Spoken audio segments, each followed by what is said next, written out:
ஜென்மம் தாண்டி ஒன்ன தோளில் தாங்கணும்.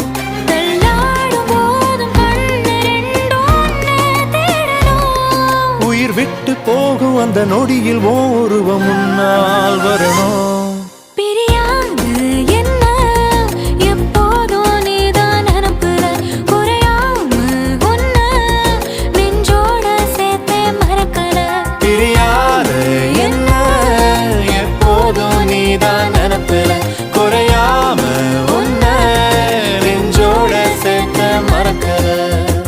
ஏதேதோ ஆசை நெஞ்சில சொல்லத்தான் தெரியல, உன்னால கண்ணு தூங்கல, எதுக்குன்னு புரியல.